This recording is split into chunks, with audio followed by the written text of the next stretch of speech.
They were standing on my doorstep with a suitcase and an ask for $200,000. My parents, the same people who sold my inheritance without asking, who gave everything to my sister Emma because, in their words, we knew you'd be fine. Now they needed me to save them from the foreclosure they'd bought with my money. The audacity was breathtaking. "We gave you life," my mother said. "The least you can do is help us keep our home." I looked at the suitcase, at my father's red eyes, at the entitlement carved into both their faces. And I asked the question I should have asked 2 years ago. How do you beg someone to rescue you from robbing them? Stick with me, because what I found in my grandmother's old files didn't just change the game. It ended it. Before we go further, drop a comment. Where are you watching from, and what time is it there? If this sounds familiar, hit that like button so I know I'm not the only one. Let me take you back to where this really started. I was always the responsible one. Emma was the dreamer, the golden child, the one who got praise for trying while I got lectures for almost succeeding. When our grandmother Rose passed away 3 years ago, she left her estate to both of us. 50-50, a rental property in the suburbs. Some savings. Nothing huge, but enough to matter. I was working 60-hour weeks at a tech startup, climbing, grinding, living in a 500-square-foot apartment because I was saving for a future. Emma was finding herself, again. Mom and Dad said they'd handle the estate during probate. "You're so busy, honey. Let us take care of the paperwork." I trusted them. That was my first mistake. Grandma Rose had taught me something, though. Something I didn't appreciate until much later. Keep everything. Every email, every text, every receipt. She used to say, "Paper doesn't lie." People do. So I saved it all, the will, the probate notices, the threads where my parents promised, "We'll let you know the moment everything's finalized." Months passed. Then a year. Emma launched her boutique, a high-end athleisure shop in a trendy neighborhood. Her Instagram was full of ribbon cuttings and influencer events. My parents gushed. She's finally found her calling. I was happy for her, truly. I didn't ask where the seed money came from. I should have. Because while I was working doubles and living on ramen, they were erasing me from the equation. I just didn't know it yet. Fast forward to that night, my parents sitting on my couch, looking smaller than I remembered. "Emma's business didn't make it," my father said. I felt bad. Startups fail. I get it. We co-signed some loans to help her. An SBA loan, a line of credit. My stomach tightened. How much? $150,000. I couldn't breathe. "The house is in pre-foreclosure," my mother added. Her voice flat, clinical. "We need help. I can maybe lend you." We used your half of Grandma's estate as the seed money for Emma's store. Silence. "What?" "You weren't around," Mom said. Emma needed it right then. We made a judgment call. "You spent my inheritance without asking me?" "We're your parents." Her tone sharpened. "We don't need permission." My father jumped in. "Family helps family. You make good money. This is basically a rounding error for you." A rounding error. My hands were shaking. Emma's voice crackled through speakerphone. Crying, but somehow still entitled. "I'll pay you back when I open the next location." "What next location?" I asked. "You just said the business failed." "It's a setback. I have a new investor interested." No, she didn't. "We need an answer by Friday," my mother said, "or we lose the house." They stood. My father picked up the suitcase. "Think about what matters," he said. And they left me sitting there, holding a bill I never signed up for. I tried to verify everything. Called the estate attorney, retired. Records archived somewhere in storage. Tried the bank. They wouldn't release information without proof I had legal standing. I felt like I was losing my mind. Then my parents' lawyer sent a letter.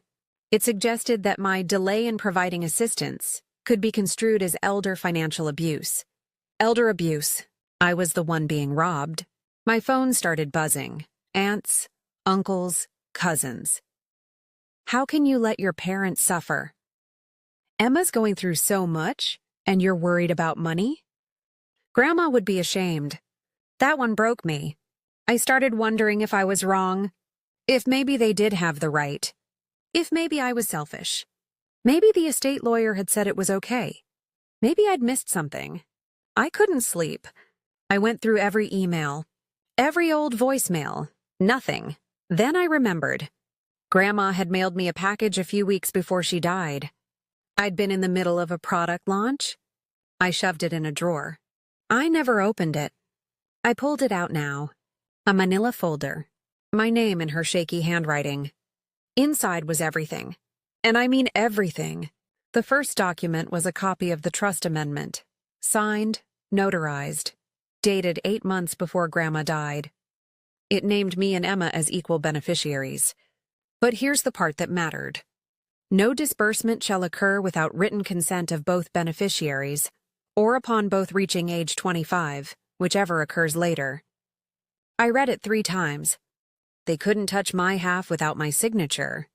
Under that was a handwritten note on her personal stationery. Sweetheart, your parents mean well, but they see money as love. This is yours. Don't let anyone touch it without your signature. I mean anyone. Love, Grandma. She knew. She knew exactly what they'd do. My chest felt tight. Not panic. Clarity. They didn't just spend my inheritance. They either forged my consent or completely ignored the trust terms. I pulled out my phone and searched my email for anything with the estate lawyer's name and the word consent. 0 results. No one had ever asked me to sign anything. I sat back. If they lied about this, what else were they hiding? I didn't have to wait long to find out, because the next document in that folder was a full accounting of the estate liquidation, and the numbers didn't add up. I called my father the next morning.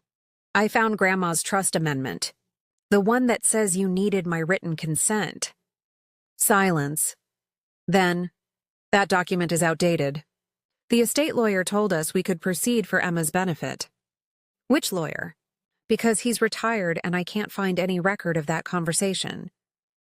You're calling me a liar? I'm asking for documentation. He hung up.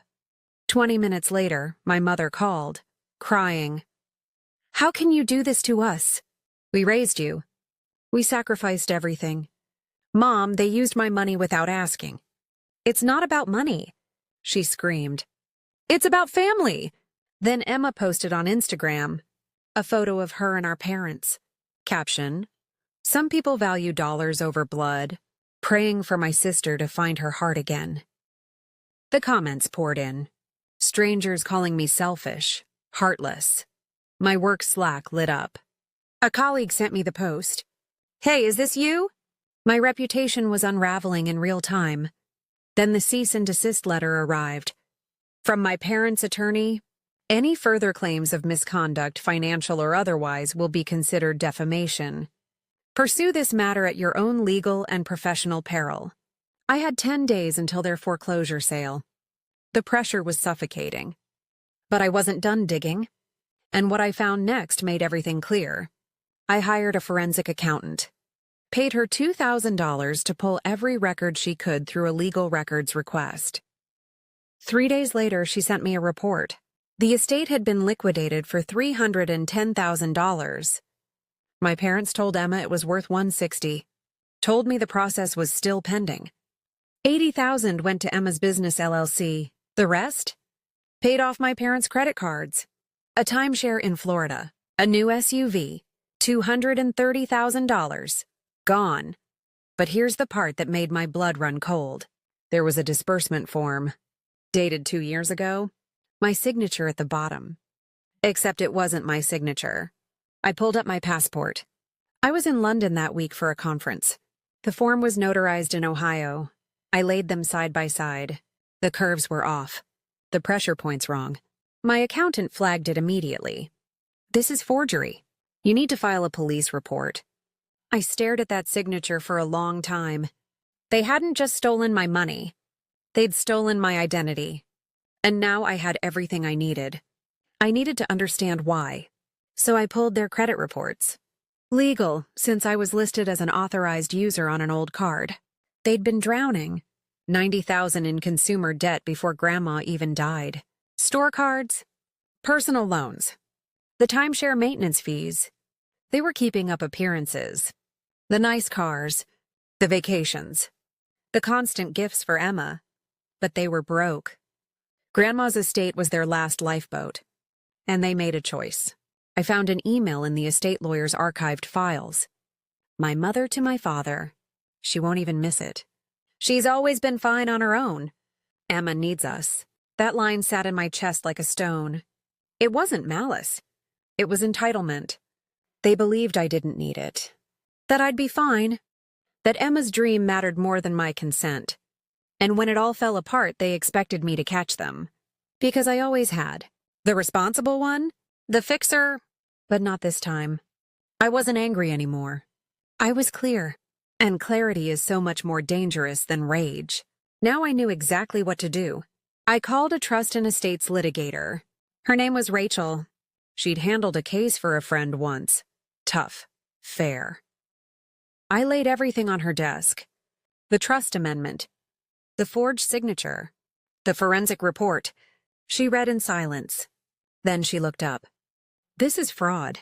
Wire fraud if they moved money across state lines. Identity theft. Breach of fiduciary duty. I don't want to destroy them, I said. I want what's mine. She nodded. Then we give them a choice. We filed an emergency petition to freeze any remaining estate assets.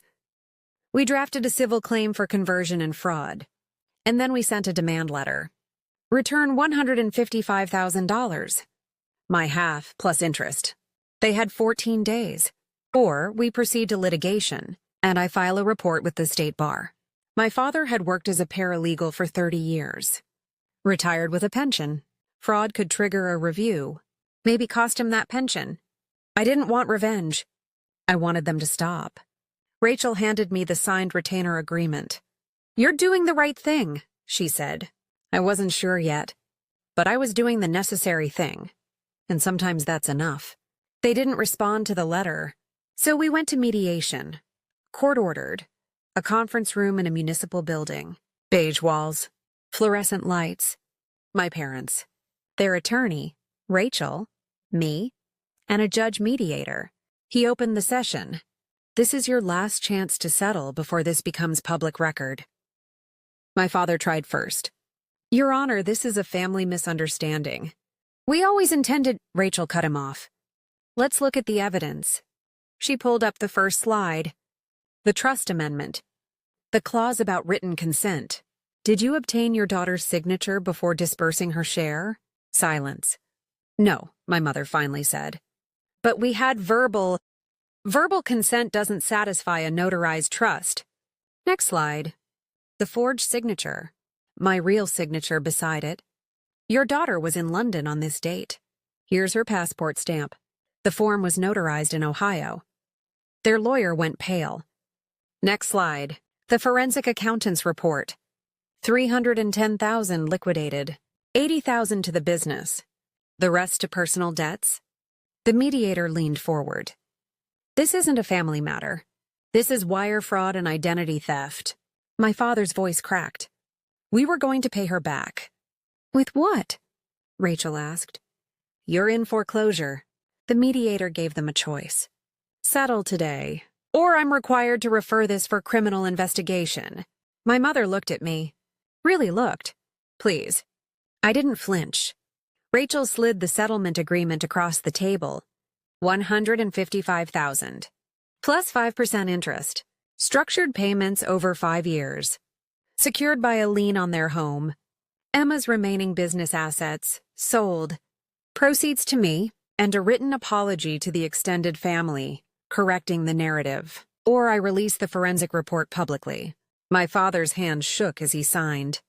My mother wouldn't look at me. Emma wasn't even there. She'd refused to come. The mediator stamped the agreement.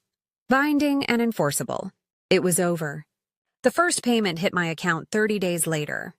$2,583. 33 cents on time. They sold the SUV, downsized to a used sedan. The timeshare? Gone. They're making it work. Barely. Emma moved back in with them. Took a job in retail. Her Instagram went quiet. No more influencer events. No more boss babe posts. Just silence. The extended family found out the truth. Some apologized. Aunt Marianne sent a long email. "I'm so sorry. We didn't know." Others stayed silent.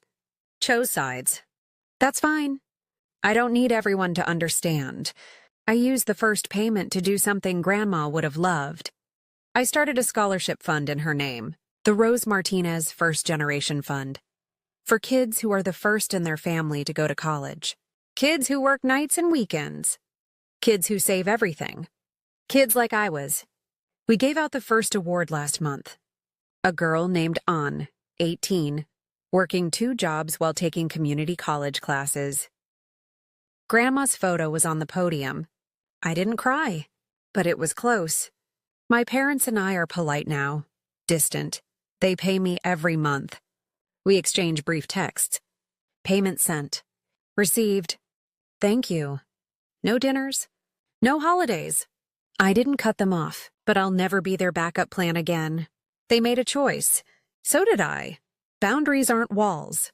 They're property lines. And I'm finally living on land that's mine. Emma hasn't spoken to me in a year. That's her choice, too. I hope she figures it out. I really do. But I'm not waiting around to find out. Blood doesn't entitle anyone to your sweat, your savings, or your silence. Grandma knew that. Now I do, too. So here's my question for you. What would you have done? Full cutoff or structured boundary like I chose? Have you ever had to pick between family peace and protecting yourself? Drop your story in the comments. I read everyone, and if this resonated, hit subscribe. I share one story a week about people who took their power back. You're not alone. You're not wrong for wanting what's yours. Grandma Rose would be proud. And honestly, so am I. This has been a fictionalized dramatization and is not legal or financial advice.